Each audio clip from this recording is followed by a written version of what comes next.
इस वीडियो में हम डीबीएमएस यूनिट का chapter working with multiple tables पढ़ेंगे। अभी तक हमने डीबीएमएस के बेसिक्स पढ़े और टेबल क्रिएट करना सीखा। इस चैप्टर में हम एक स्टेप आगे बढ़कर मल्टीपल टेबल्स क्रिएट करेंगे और उनके बीच रिलेशनशिप स्टैब्लिश करेंगे और इसके साथ ही टाइप्स ऑफ रिलेशनशिप भी डिटेल में पढ़ेंगे। तो स्टार्ट करते हैं, लेट्स बिगिन। तो अभी तक हमने डेटाबेस में टेबल क्रिएट करना सीख लिया है। अगर इस टेबल की हम कुछ प्रॉपर्टीज मॉडिफाई करना चाहते हैं तो डेटाबेस पेन से टेबल के नेम पे राइट क्लिक करो और पॉपअप मेन्यू से एडिट का ऑप्शन सिलेक्ट करो। अब जो भी मॉडिफिकेशंस करने हैं वो करके फिर तुम टेबल को सेव कर दो। और अगर टेबल डिलीट करनी है तो उसके नेम पे अगेन राइट क्लिक करके पॉपअप मेन्यू से डिलीट का ऑप्शन सिलेक्ट कर लेना। देन कंफर्मेशन डायलॉग बॉक्स आएगा, उस पे यस पे क्लिक कर देना तो टेबल तुम्हारी डिलीट हो जाएगी। और इसी तरह अगर तुम टेबल को रीनेम करना चाहते हो तो उसके नेम पे राइट क्लिक करके पॉपअप मेन्यू से रीनेम का ऑप्शन सिलेक्ट कर लो। Next topic is relationship between tables. मान लो ये दो टेबल्स के बीच हम रिलेशनशिप एस्टेब्लिश करना चाहते हैं। सबसे इंपॉर्टेंट चीज़ जो तुम्हें ध्यान देनी है वो ये है कि दो टेबल्स को आपस में लिंक करने के लिए तुम्हें उन दो टेबल्स में एक कॉमन फील्ड क्रिएट करनी होगी जिसका डेटा टाइप दोनों टेबल्स में सेम होगा।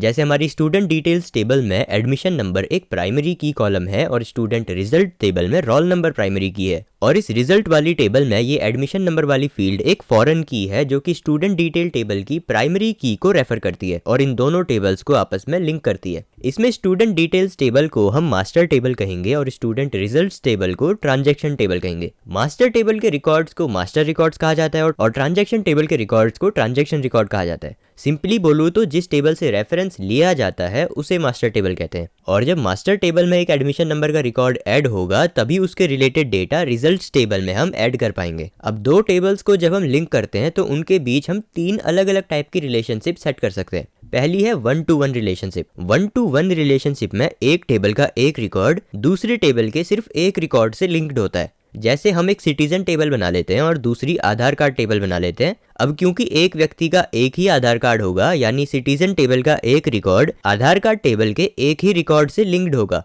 और आधार कार्ड टेबल से भी हर एक रिकॉर्ड एक ही सिटीजन रिकॉर्ड से लिंक्ड होगा। तो इसे हम कहते हैं 1-to-1 रिलेशनशिप। दूसरा है 1-to-many रिलेशनशिप। 1-to-many रिलेशनशिप में एक टेबल के एक रिकॉर्ड के साथ दूसरे टेबल के मल्टीपल रिकॉर्ड्स लिंक्ड हो सकते हैं। मतलब एक तरफ से एक रिकॉर्ड और दूसरी तरफ से उससे रिलेटेड काफी सारे रिकॉर्ड्स हो सकते हैं। जैसे कंपनी की डिपार्टमेंट और एम्प्लॉय टेबल देखो। इस कंपनी में एक डिपार्टमेंट के अंदर मल्टीपल एम्प्लॉयज काम कर सकते हैं बट एक एम्प्लॉय एक ही डिपार्टमेंट में काम कर सकता है। तो ये हुआ 1-to-many relationship. Many to many relationship का मतलब है कि एक टेबल के मल्टीपल रिकॉर्ड्स दूसरे टेबल के मल्टीपल रिकॉर्ड से लिंक्ड हो सकते हैं। एग्जांपल से समझो, जैसे एक स्टूडेंट और कोर्स टेबल का एग्जांपल देखो। इसमें एक स्टूडेंट मल्टीपल कोर्सेज में इनरोल कर सकता है और एक कोर्स के अंदर मल्टीपल स्टूडेंट्स हो सकते हैं। पर हम ये रिलेशनशिप क्रिएट क्यों करते हैं दो टेबल्स के बीच में? What are the advantages of creating relationship between tables, वो देखते हैं। टेबल्स के बीच रिलेशनशिप बनाने से एक ही डेटा को बार बार स्टोर करने की जरूरत नहीं पड़ती। जैसे अगर स्टूडेंट डिटेल्स और स्टूडेंट फीस टेबल के बीच हम रिलेशनशिप नहीं क्रिएट करते तो हर एक स्टूडेंट का नाम, क्लास और डिटेल्स फीस वाले टेबल में भी बार बार लिखनी पड़ती। रिलेशनशिप बनाने से बस एक यूनिक आईडी स्टोर होती है जो कि दो टेबल्स को आपस में लिंक करती है और डेटा डुप्लीकेशन नहीं होता।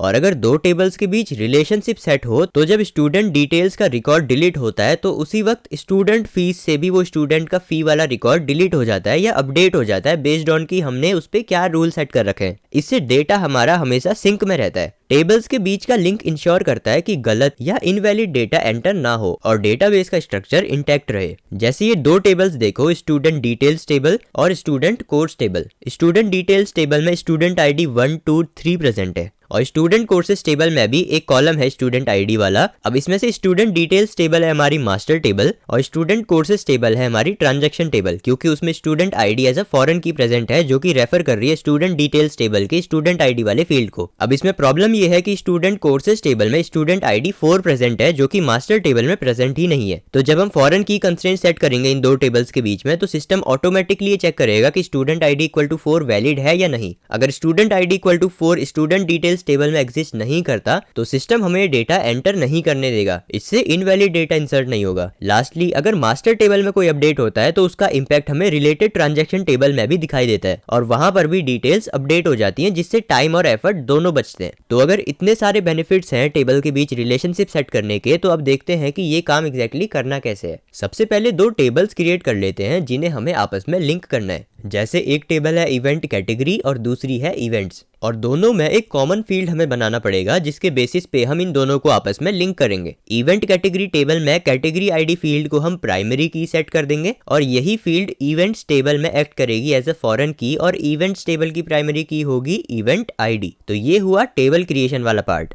उसके बाद रिलेशनशिप सेट करने के लिए मेन मेन्यू से टूल्स के अंदर रिलेशनशिप पे क्लिक करो।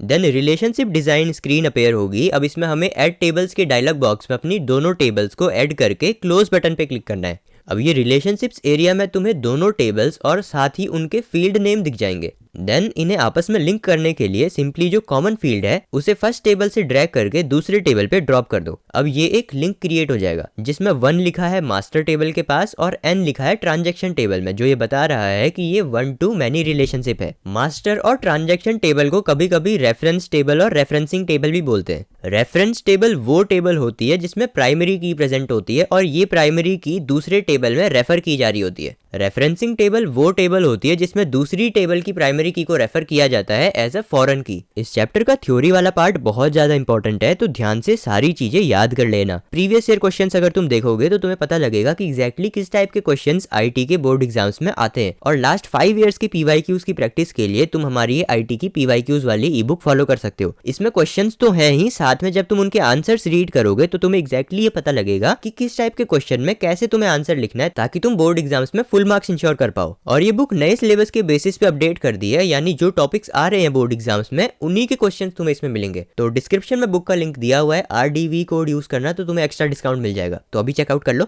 नेक्स्ट टॉपिक पे बढ़ते हैं, वो है हमारा रेफरेंशियल इंटीग्रिटी। रेफरेंशियल इंटीग्रिटी का प्रिंसिपल कहता है कि ट्रांजैक्शन टेबल में फॉरेन की का कोई अनमैच्ड वैल्यू नहीं होना चाहिए जो कि मास्टर टेबल में एग्जिस्ट ना करता हो। अगर मास्टर टेबल से कोई रिकॉर्ड डिलीट हो जाए तो ट्रांजैक्शन टेबल में भी उसका रेफरेंस डिलीट या अपडेट हो जाना चाहिए। रेफरेंशियल इंटीग्रिटी इंश्योर करती है कि ट्रांजैक्शन टेबल में सिर्फ वैलिड फॉरेन की वैल्यूज हो जो कि मास्टर टेबल में एग्जिस्ट करती है। अगर मास्टर टेबल में ही एक पर्टिकुलर रिकॉर्ड एग्जिस्ट नहीं करता तो वो रिलेटेड रिकॉर्ड ट्रांजैक्शन टेबल में भी एग्जिस्ट नहीं करना चाहिए। एग्जांपल से तुम्हें बेहतर समझ आएगा, जैसे 2 टेबल्स हैं, स्टूडेंट डिटेल्स और स्टूडेंट रिजल्ट टेबल। इसमें स्टूडेंट डिटेल्स में एडमिशन नंबर एक प्राइमरी की है और स्टूडेंट रिजल्ट में एडमिशन नंबर एक फॉरेन की है। तो अगर मास्टर टेबल स्टूडेंट डिटेल्स में जिसमें प्राइमरी की एडमिशन नंबर है और ट्रांजैक्शन टेबल स्टूडेंट रिजल्ट जिसमें फॉरेन की एडमिशन नंबर है, अगर स्टूडेंट डिटेल्स टेबल से 1001 डिलीट हो जाए तो स्टूडेंट रिजल्ट्स टेबल में भी 1001 से रिलेटेड रिकॉर्ड नहीं होना चाहिए। अगर मास्टर टेबल का रिलेटेड रिकॉर्ड ट्रांजैक्शन टेबल से भी साथ साथ डिलीट ना हुआ तो ऐसा इन्फॉर्मेशन फैल जाएगी कि ये स्टूडेंट जो इस स्कूल में एग्जिस्ट ही नहीं करता, वो कोर्सेज टेबल में इस कोर्स में एनरोल्ड है, जो कि ऑब्वियसली गलत इन्फॉर्मेशन है, राइट। तो इसलिए लिब्रे ऑफिस बेस हमें 4 ऑप्शंस प्रोवाइड करता है जिससे हम 2 टेबल्स के बीच रेफरेंशियल इंटीग्रिटी मेंटेन कर सकते हैं। ये ऑप्शंस डिसाइड करते हैं कि अगर मास्टर टेबल का रिकॉर्ड डिलीट या अपडेट होता है तो ट्रांजैक्शन टेबल के रिलेटेड रिकॉर्ड्स किस तरीके से हैंडल किए जाएंगे। सबसे पहला है नो एक्शन, जो कि डिफॉल्ट ऑप्शन होता है कि अगर मास्टर टेबल में कोई रिकॉर्ड डिलीट या अपडेट किया जाए तो DBMS कुछ भी नहीं करेगा। लेकिन अगर ट्रांजैक्शन टेबल में कोई रिलेटेड रिकॉर्ड है तो मास्टर टेबल का रिकॉर्ड डिलीट करना अलाउड नहीं होगा। सेकंड इज अपडेट कास्केड, जिसमें मास्टर टेबल का रिकॉर्ड डिलीट या अपडेट होने पर ट्रांजैक्शन टेबल के सारे रिलेटेड रिकॉर्ड्स भी डिलीट या अपडेट हो जाते हैं। नेक्स्ट इज सेट नल, ये ऑप्शन मास्टर टेबल का रिकॉर्ड डिलीट या अपडेट होने पर ट्रांजैक्शन टेबल के रिलेटेड फील्ड्स को नल वैल्यू असाइन कर देता है। लास्टली सेट डिफॉल्ट, ये ऑप्शन मास्टर टेबल का रिकॉर्ड डिलीट या अपडेट होने पर ट्रांजैक्शन टेबल के रिलेटेड फील्ड्स को एक pre defined default value assign कर देता है। सेट नल में नल वैल्यू असाइन हो रही थी और सेट डिफॉल्ट वैल्यू में एक डिफॉल्ट वैल्यू असाइन हो रही है। ये रिलेशनशिप प्रॉपर्टी सेट करने के लिए simply click on the relation line जो कि 2 टेबल्स को आपस में लिंक कर रही है। देन एक रिलेशंस डायलॉग बॉक्स ओपन होगा, इसमें तुम अपना डिजायर्ड ऑप्शन सिलेक्ट कर सकते हो, देन क्लिक ऑन ओके। बस हो गया। तो यहाँ पे हमारे चैप्टर एंड होता है। आई होप तुम्हें सारी चीजें समझ आई होंगी। अगर ऐसा है तो वीडियो को लाइक करके मुझे बता देना और कमेंट्स में बता देना कि क्या सही हुआ क्या गलत हुआ। पीवाईक्यूज की ई बुक का लिंक है डिस्क्रिप्शन में, तो उसे जरूर चेकआउट कर लेना और पीवाईक्यूज की प्रैक्टिस जरूर कर लेना, ठीक है। तो वीडियो पसंद आई होगी तो लाइक करना, सब्सक्राइब कर दो इस वाले चैनल को। मैं मिलता हूं नेक्स्ट वाली वीडियो में। Thanks for watching.